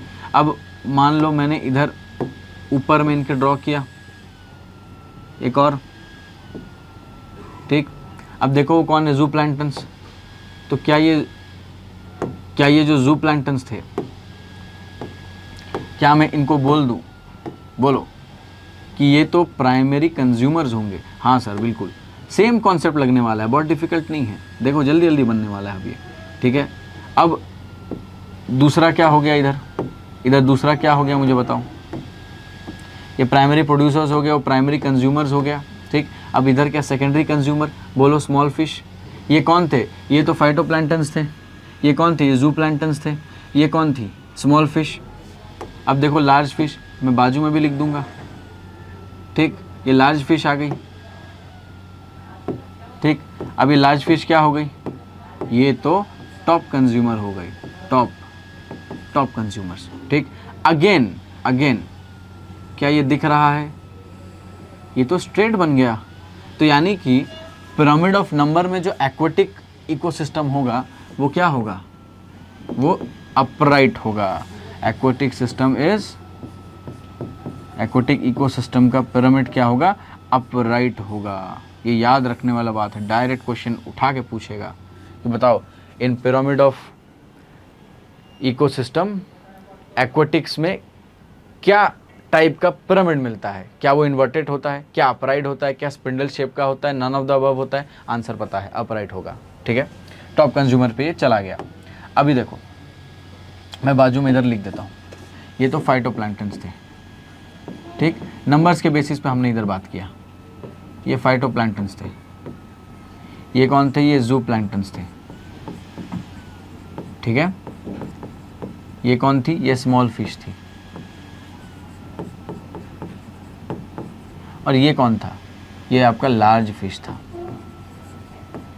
समझ में आया? समझ में आया कि नहीं? चलो, ये सिंपल है। अभी कॉन्सेप्ट अब आएगा थोड़ा धीरे धीरे करके ये समझ में आएगा, ठीक है। अच्छा, प्राइमरी प्रोड्यूसर, प्राइमरी, ये सारी चीज़ें तो क्लियर है, ये चीज़ें हमने लास्ट में डिस्कस कर रखा है। चलो अब आगे एक चीज़ समझते हैं। अब ये तो बात हो गया पिरामिड ऑफ नंबर्स का। अगर आगे मैं बात करूँ तो दूसरा एक क्या आता है, इसी नंबर कॉन्सेप्ट के अंदर में एक कॉन्सेप्ट आता है ट्री इकोसिस्टम का। ये एनसीईआरटी में नहीं है, बट प्रीवियस ईयर क्वेश्चंस में बहुत बार पूछ लेते हैं। तो इसीलिए अपने सेफ साइड के लिए हम इसे पढ़ेंगे ज़रूर, क्योंकि क्वेश्चंस हैं और आ भी रहा है, तो मतलब इम्पॉर्टेंट है। ट्री इकोसिस्टम के बारे में हम पढ़ेंगे, ठीक है, एनसीईआरटी में नहीं है। अब ट्री इकोसिस्टम में 2 तरह के पिरामिड्स दिखते हैं हमें, पर उसको बोलने से पहले मैं ड्रॉ करके बताता हूँ, ड्रॉ करके हमें ज़्यादा समझ में आएगा, ठीक है। अभी देखो क्या था, मैं ऐसे ही ड्रॉ करता हूँ बिना शेप के हेल्प लिए। देखो अभी ट्री इकोसिस्टम में जैसे मान लो एक ट्री है। अब हमें पता है कि ट्री तो बहुत कम नंबर में होंगे, क्योंकि और उनके ऊपर कौन बैठी है, बर्ड्स बैठी है। याद करो पैरासिटिक फूड चेन पढ़ा था हमने, उस फूड चेन ने बताया था ट्रीज है, ट्रीज के ऊपर बर्ड्स है, बर्ड्स के ऊपर कौन बैठा है, पैरासाइट्स बैठे हैं, जो भी पैरासाइट्स उनके ऊपर बैठते हैं, ठीक। तो ये ट्री है। अब ये ट्री का number when compare to birds क्या कम होगा? तो क्या ये बेस कम होगा? हाँ सर, बेस तो कम होगा, ठीक। अच्छा, अब इसके ऊपर क्या होगी, बर्ड्स होंगी, ठीक। अब ये बर्ड्स के ऊपर क्या होंगे, पैरासाइट्स। और पैरासाइट बहुत छोटे छोटे होते हैं, लेकिन येट लार्ज होते हैं नंबर्स के अंदर, इन नंबर में लार्ज होते हैं। तो ये क्या हो जाएंगे, ये पैरासाइट्स हो जाएंगे। तो यहाँ पे हमें कैसा पिरामिड देखने को मिल रहा है? अगर मैं पिरामिड की बात करूँ तो देखो, क्या ये पिरामिड समझ में आया? क्या ये इन्वर्टेड पिरामिड है, ये ट्रायंगल इन्वर्टेड है? तो ये तो एक तो हो गया कि भाई इन्वर्टेड पिरामिड होगा इसके अंदर। ट्री वाले में तो इन्वर्टेड पिरामिड आएगा, एक कॉन्सेप्ट से समझ में आया हमें ये, ठीक। दूसरे वाले में क्या होगा? तो दूसरे वाले में मान लो, ज़रूरी नहीं पैरासाइट्स के कंपैरिजन में करो, एक ये भी हो सकता है कि भाई ट्री पे छोटे पक्षी थे, उन छोटे पक्षी को बड़े पक्षी भी खा रहे थे, है कि नहीं? तो उसको ड्रॉ करके एक बार देखते हैं, ठीक है। ये था ट्री, ठीक। अब ट्री के ऊपर कौन? ट्री के ऊपर थे स्मॉल बर्ड्स का नंबर कैसा? बहुत ज़्यादा। बर्ड्स का नंबर बहुत ज़्यादा रहने वाला है। छोटे छोटे पक्षी देखा होगा आपने, शाम को पेड़ों के ऊपर बैठा करते हैं, और उनमें से उसके ऊपर बड़े बड़े पक्षी मंडराते हैं। आप बताओ, एक पेड़ के ऊपर कितने ईगल मंडराएंगे? 15-20 तो नहीं मंडराएंगे। आपने कभी ऊपर आसमान में देखा है? ईगल्स जनरली 1-2 ऐसे आपको दिख जाएंगे, एकदम झुंड नहीं दिखेगा। लेकिन जब आप छोटे छोटे स्पैरोज देखते हो, क्या वो झुंड में कहीं ना कहीं घूमते हैं? एक साथ 50, 60, 15, 20 पट ऐसे उड़ के जाएंगे, राइट। तो उसी तरीके से जो नंबर्स होगा लार्ज बर्ड्स का, इसके कंपैरिजन में कैसा होगा बताओ मुझे? इसके कंपैरिजन में तो कम ही होगा। तो ये कौन हो गए? ये लार्ज बर्ड्स हो गए, ये बड़े बड़े पक्षी होंगे बेटा, सिंपल। अच्छा, ये जो शेप मिल रहा है, क्या ये लोटे के जैसा शेप दिख रहा है आपको? क्या ये लोटे के जैसा शेप दिख रहा है? देखो, ये ऐसा है, फिर ऐसा है, ऐसा है, फिर ऐसा है, ठीक। इसको मैं मिटा देता हूँ, इसको ऐसे ड्रॉ करना ज़रूरी नहीं है, सिर्फ इतना ड्रॉ करो इसको, ठीक है। इस शेप को हम बोलते हैं अर्न शेप, मतलब लोटे का जैसा शेप, या स्पिंडल शेप भी नाम देते हैं इसका। तो दूसरा टाइप क्या हो गया? पहला ये दूसरा शेप है, ये इन्वर्टेड शेप हो गया। ये दूसरा क्या शेप हो गया? दूसरा तो हो गया अर्न, URN, अर्न, और स्पिंडल शेप्ड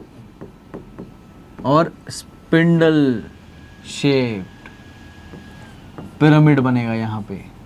इम्पॉर्टेंट है ये, ठीक है। पहला क्या था? दो चीज़ें थी, पहली इन्वर्टेड थी, दूसरी अर्न शेप होंगी। क्यों होंगी? समझ में आया? बहुत इजी है, राइट। इसको लिख लो यहाँ पे, इम्पॉर्टेंट है कि भाई ये एनसीईआरटी में तो नहीं है, नॉट इन एनसीईआरटी। एनसीईआरटी से कोई लेना देना नहीं है, लेकिन सबसे मज़े की बात क्या है पता है कि ये प्रीवियस ईयर क्वेश्चंस में पूछा ज़रूर जाता है। इन प्रीवियस ईयर क्वेश्चंस ऐसे लिख लो इसको, ताकि समझ में आएगा इसका वेटेज, इसका इंपॉर्टेंस। ठीक है, अब दूसरा देखते हैं हम। ठीक, अब आ जाते हैं अपने लास्ट पिरामिड पे। वो पिरामिड क्या है? वो है पिरामिड ऑफ बायोमास। क्या है? पिरामिड ऑफ बायोमास, तीसरा और लास्ट। क्या बोलते हैं इसको? पिरामिड ऑफ बायोमास, बायोमास का पिरामिड। अब बायोमास बोल रहे हैं तो बहुत कुछ भी हम बोलेंगे। एनसीईआरटी में डायग्राम जरूर देख लेना कैसे मेजर किया हुआ है। हमेशा पिरामिड देंगे, उसके बाजू में जो यूनिट देंगे ना, उससे समझ में बहुत बार आ जाता है। बहुत बार क्या, मैक्सिमम आपको आ ही जाएगा कि अगर मान लो कि जूल्स में दिया, मुझे बताओ जूल्स में दिया हुआ एनसीईआरटी के अंदर, क्या बोलोगे? कौन सा पिरामिड है वो? एनर्जी का पिरामिड है। कॉमन सा बात है। तो समझ में आया कैसे आइडेंटिफाई करोगे अगर कुछ नहीं समझ में आ रहा है तो?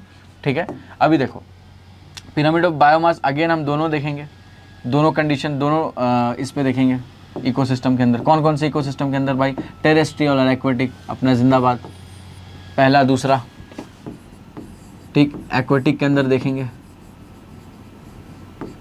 और देखेंगे टेरेस्ट्रियल के अंदर। ठीक,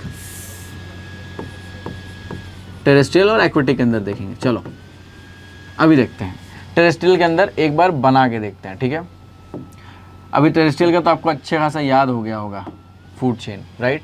तो बेस पे क्या थे? मैं इसके लिए तो डायग्राम यूज कर लेता हूँ। चलो शेप्स ले लेते हैं। ये क्या बनेगा? ये तो बनेगा प्राइमरी प्रोड्यूसर्स। ठीक, ये बनेंगे प्राइमरी प्रोड्यूसर्स। ठीक है, अभी दूसरा शेप लेते हैं।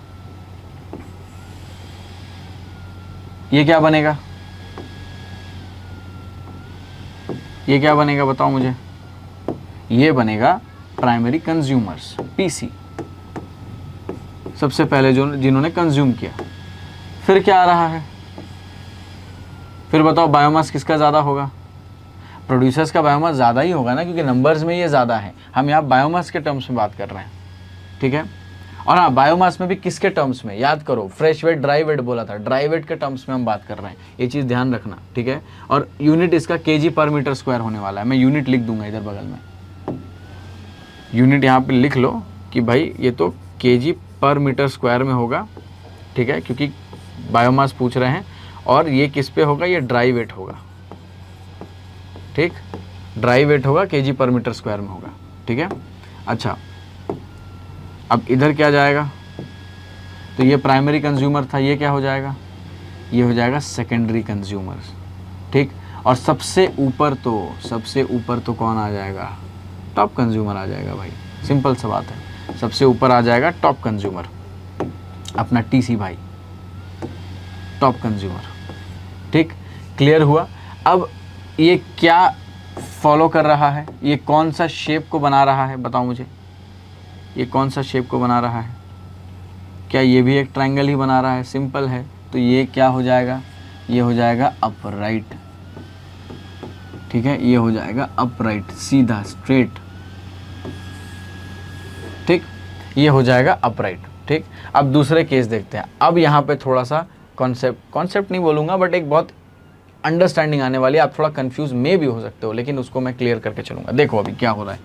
अभी यहाँ पे क्या है, एक्वेटिक का क्या सीन होगा? जब बायोमास का बात हो रहा है तो टोटल वेट के बारे में हम बात कर रहे हैं। यहाँ पे प्राइमरी कंज्यूमर के वेट ज़्यादा था one compare to, primary producer का वेट ज़्यादा था one compare to consumer, one compare to secondary and one compare to top. Number में भी कम ही थे वो। ठीक है, वेट तो कम ही रहने वाला है। ठीक है, अब इधर क्या हो रहा है एक्वेटिक के अंदर? याद करो, फूड चेन क्या था? फाइटोप्लैंक्टन्स थे। अब फाइटोप्लैंक्टन्स का यहाँ पे जो नंबर रहेगा, बोलोगे सर वो तो ज़्यादा था, तो फिर यहाँ पे आपने छोटा क्यों बनाया? सब्र करो, धीरे धीरे सारे पत्ते खुलने वाले हैं। ये कौन थे? ये थे फाइटोप्लैंक्टन्स। मैं यहाँ पे लिख देता हूँ, फाइटो लिख रहा हूँ शॉर्ट में, फाइटो थे। ठीक, अब इसके ऊपर कौन थे? इसके ऊपर कौन थे बताओ मुझे? बोले सर जू प्लैंक्टन्स आए थे। हाँ ठीक है, थोड़ा जू प्लैंक्टन्स आ गया इसके अंदर। ठीक, मैंने इधर लिख दिया जू प्लैंक्टन्स। ठीक, ज़ूप्लैंक्टन्स के ऊपर कौन आया था, इधर लिख दिया मानो मैंने ज़ूप्लैंक्टन्स, ठीक है। इसके ऊपर कौन था, बोला सर छोटी मछली को ले लो, बोला ठीक है सर छोटी मछलियों को मैंने ले लिया इसके ऊपर, ठीक है। तो इधर तो आ गए स्मॉल फिशेस यानी कि टॉप कंज्यूमर्स, तो यहाँ पे मैंने लिख दिया स्मॉल फिश, इसके अंदर छोटी मछली आ गई। मैं आगे फर्दर नहीं बना रहा हूँ, बस अभी ये 3 तक ही मैं स्टॉप कर रहा हूँ बताने के लिए, ठीक है।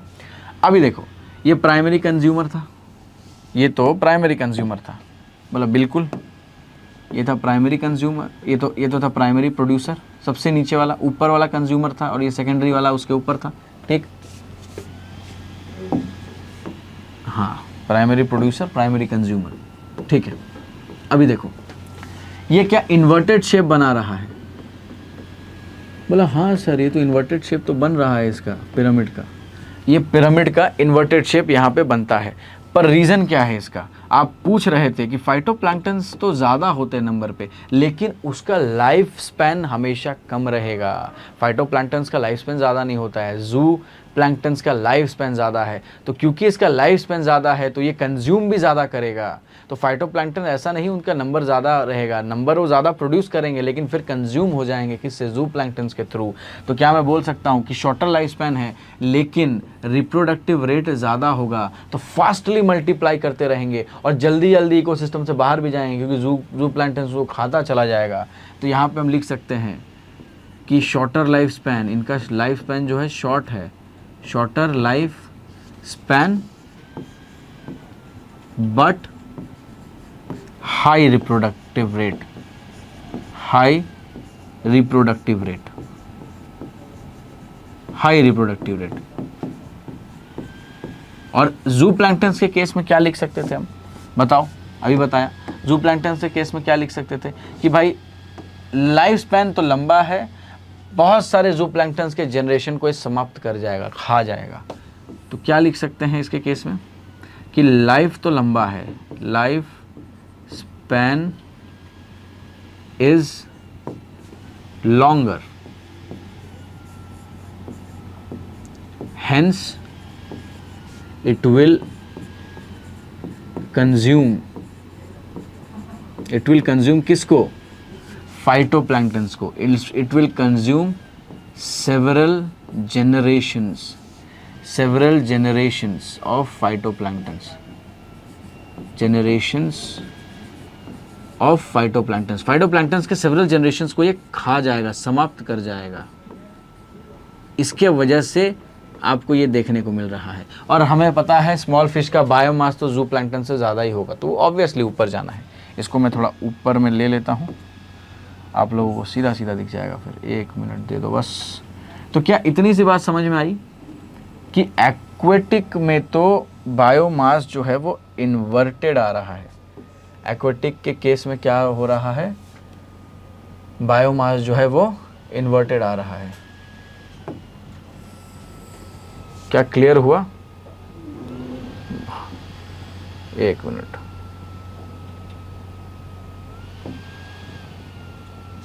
ठीक है, एक्वेटिक के केस में क्या है, बायोमास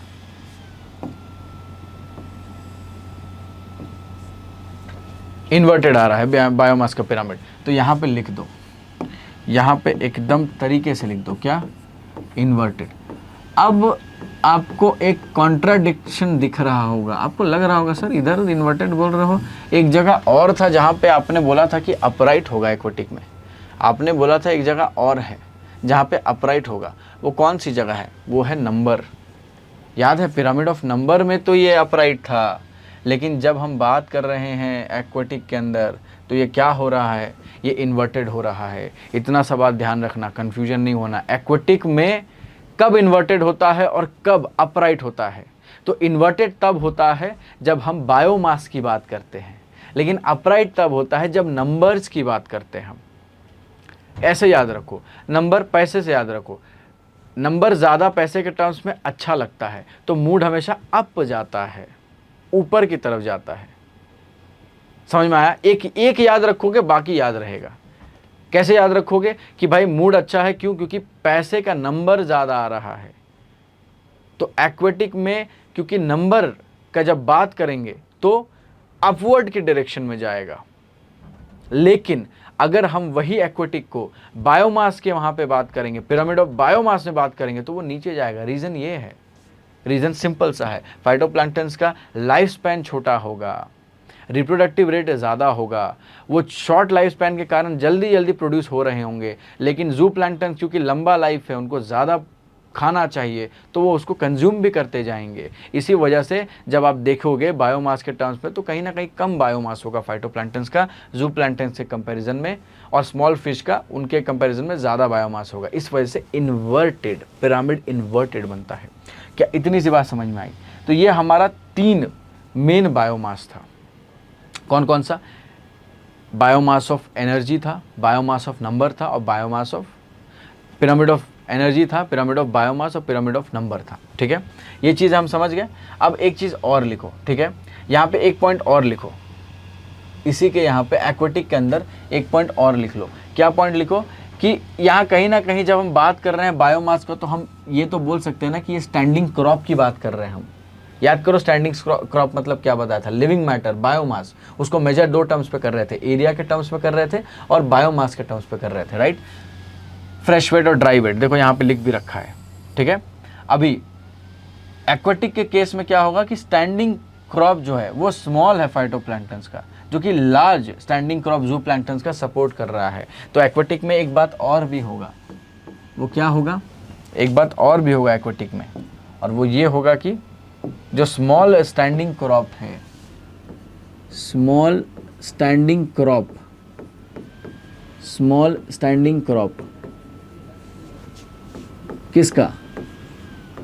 ऑफ फाइटोप्लैंक्टन्स।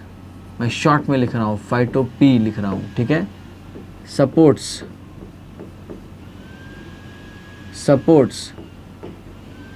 लार्ज, बड़ा स्टैंडिंग क्रॉप किसका? जू प्लैंक्टन्स का। या इसको एक काम करते हैं, ये सेम चीज हम दूसरे इस पे लिख लेते हैं, दूसरे इस पे लिखते हैं, यही लिखो। क्या लिखो कि small standing crop of phytoplanktons. Phytoplanktons के स्मॉल स्टैंडिंग क्रॉप जो है, क्योंकि फाइटोप्लैंक्टन स्मॉल है बेटा, किसको सपोर्ट कर रहे होंगे? किसको सपोर्ट कर रहे होंगे? विल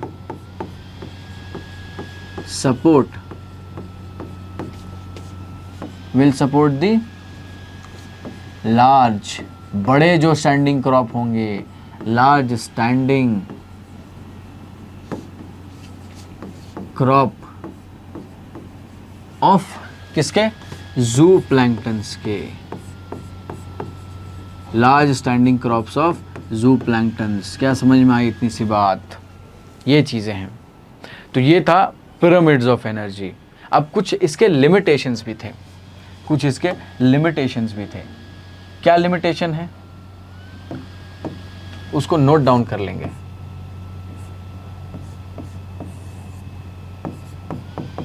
लिमिटेशंस खुद ही बता दो, देख के समझ में आ रहा होगा। Limitations of ecological pyramids. Ecological pyramids का क्या लिमिटेशन है? ठीक है, चलो आओ पॉइंट बाय पॉइंट उसको डिस्कस करते हैं थोड़ा कि भाई व्हाट विल बी या व्हाट आर द लिमिटेशंस। तो चलो पहला पॉइंट क्या लिख सकते हैं, बताओ पहला पॉइंट क्या लिख सकते हो? क्या मैं ऐसा बोल सकता हूं कि इसके अंदर डिकम्पोजर्स को एक भी जगह नहीं दी गई? ठीक है, जबकि उनका रोल बहुत इंपॉर्टेंट है इकोसिस्टम में। क्या मैं बोल सकता हूं? तो लिख दो यहां पे कि decomposers were not given any place although they play a major role। although ये एक मेजर रोल प्ले करते हैं, although they play a major role, ये एक मेजर रोल प्ले कर रहे हैं। तब भी इनको क्या हुआ, एक प्लेस नहीं दिया गया। दूसरा क्या पॉइंट बोल सकते हैं हम कि ये सिर्फ एक ये सिंपल फूड चेन पे काम करता है, जो कि कभी एग्जिस्ट नहीं करता नेचर पे। ठीक है, तो क्या मैं इधर लिख सकता हूँ, इट ओनली अज्यूम्स, एक अज्यूम कर, हमने अब तक जो भी किया वो फूड चेन के बेसिस पे देखा, फूड वेब पे हमने थोड़ी पिरामिड्स बनाया था। इट ओनली अज्यूम्स, एक minute, it only assumes a simple food chain. ठीक है, अ सिंपल फूड चेन, एक सिंपल फूड चेन को ये अज्यूम कर रहा है। It only assume a simple food chain that never exist in nature, that never exist, कभी वो एग्जिस्ट ही नहीं करता है, that never exist in nature, nature के अंदर तो कभी वो एग्जिस्ट नहीं करता है। ठीक है, तीसरा पॉइंट आगे लिखते हैं, थर्ड पॉइंटर क्या लिख सकते हैं कि ये फूड वेब को, अभी बताया था फूड वेब को ये भाव ही नहीं दे रहा है।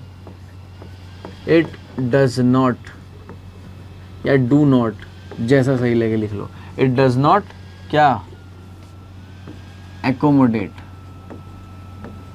ये फूड वेब को एकोमोडेट नहीं करता। It does not accommodate food web. ठीक, चौथा क्या बोल सकते हैं ये जो है कुछ स्पीशीज जो कि 2 या ज़्यादा ट्रॉफिक लेवल पे है उसको अकाउंट में नहीं लेता। याद करो स्पैरो के बारे में बोला था, बर्ड, हमने कहीं भी नहीं देखा कि इसने ये बताया हो कि बर्ड अच्छा इस पे एग्जिस्ट करेगा तो ऐसा पिरामिड जाएगा, इस पे एग्जिस्ट करेगा ऐसा पिरामिड जाएगा, मतलब साइमल्टेनियसली चीज़ों को नहीं कर रहा है। तो यहाँ पे क्या बोल रहा हूँ मैं कि it does not take into account same species. ठीक है, यानी कि it does not take into account, same species को अकाउंट में नहीं ले रहा है। Take into account, it does not take into account same species को अकाउंट में नहीं ले रहा है। Does not take into account same species belonging to, जो कि स्पीशीज बिलोंगिंग टू वन और एक से ज़्यादा, मतलब 2 या उससे ज़्यादा ट्रॉफिक लेवल पे, बिलोंगिंग टू 2 और मोर ट्रॉफिक लेवल्स, 2 या उससे ज़्यादा ट्रॉफिक लेवल्स को बिलोंग कर रहे हैं, उनको ये एकोमोडेट नहीं कर रहा है। ठीक है, ये एक बात हुई। ठीक, तो ये 4 सबसे इंपॉर्टेंट फैक्टर्स थे, 4 पैरामीटर्स था सबसे इंपॉर्टेंट थे। ठीक है, क्या क्या, फिर से देखो, पहला कि डिकम्पोजर्स को कोई भी प्लेस नहीं दिया गया, एकदम सिंपल शॉर्ट। दूसरा, ये सिर्फ एज्यूम कर रहा है एक सिंपल फूड चेन, ठीक है, जो कि कभी नेचर में एग्जिस्ट ही नहीं करता। तीसरा कि ये जो है फूड वेब को भी एकोमोडेशन नहीं दे रहा है, जगह ही नहीं दे रहा है, कहाँ रखेगा। चौथा, ये सेम स्पीशीज जो कि 2 या उससे ज़्यादा ट्रॉफिक लेवल है उनको एकोमोडेट कर रहा है। तो क्या इतना सा बात क्लियर है? ठीक है, इतना सा बात समझ में आ रहा है। ठीक, अच्छा कुछ चीज़ें और एक जनरल टर्म्स में लिख लो। ठीक है, कुछ एक पॉइंट्स है जिसको एक जनरल टर्म्स में यहाँ पे लिखा रहा हूँ, वो क्या है, नोट पॉइंट लिख लो, काम आ जाएगा। नोट दे दो और नोट पॉइंट दे के, नोट दे दो, नोट पॉइंट दे के लिख लो।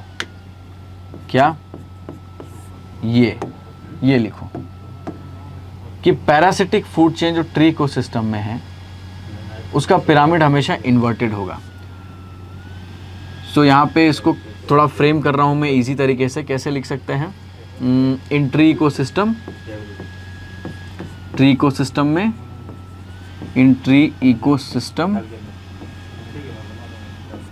इकोसिस्टम में पैरासिटिक फूड चेन जो होगा, ठीक है, in tree ecosystem parasitic food chain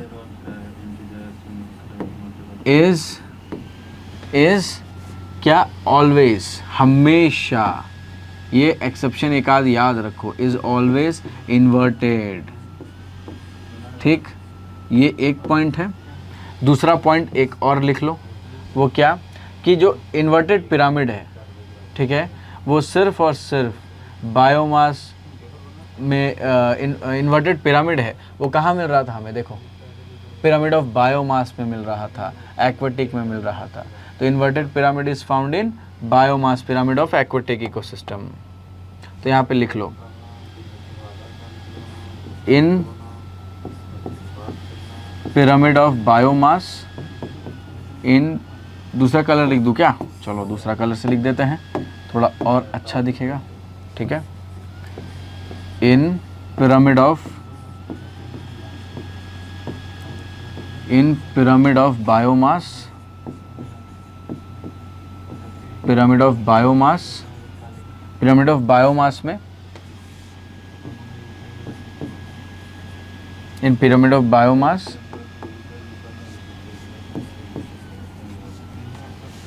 the pyramid is always inverted। Always मत लिखो, यहाँ पे लिख दो पिरामिड इज इन्वर्टेड। किस में इन्वर्टेड है, इन्वर्टेड इन एक्वेटिक, कहाँ गया, इन एक्वेटिक इकोसिस्टम।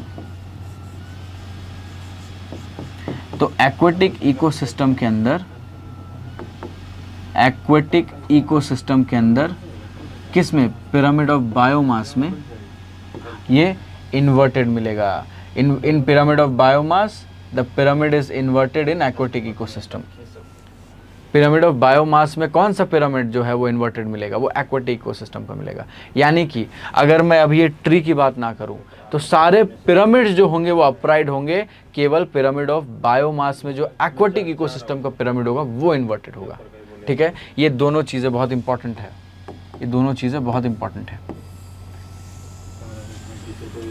ये एक्सेप्शन की वजह से आप बाकी चीज़ों में ज़्यादा मेहनत नहीं करना पड़ेगा, क्योंकि आपको पिरामिड वहाँ बनाना नहीं है, बनाया आएगा, या आपको पूछा जाएगा क्वेश्चन उस तरीके से, ठीक है।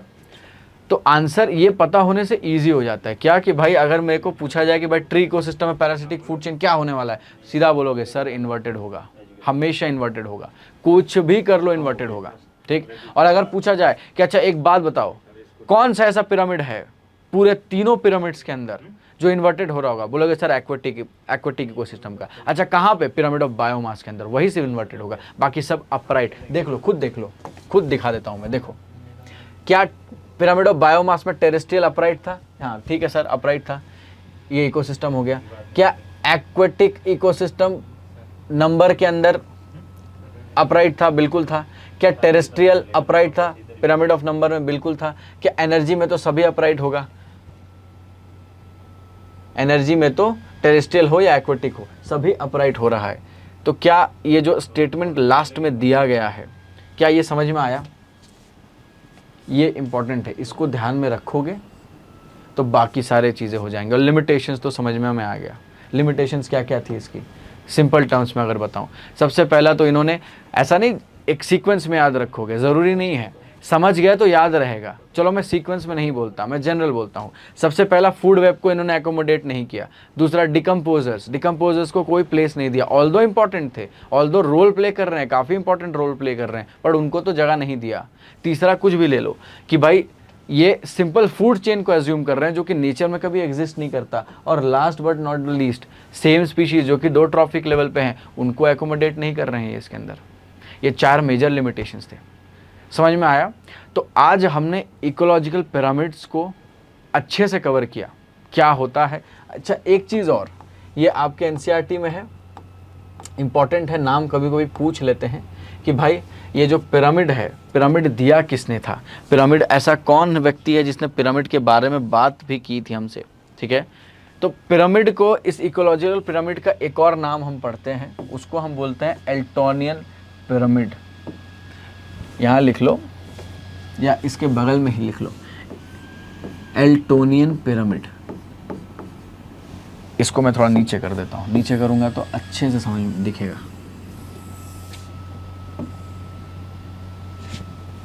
ठीक है, यहाँ लिखता हूँ, इसको क्या बोलते हैं, इसको और एक नाम देते हैं, वो है एल्टोनियन पिरामिड। और किसने दिया था? एक नाम तो है एल्टोनियन पिरामिड, दूसरा इसको दिया किसने था?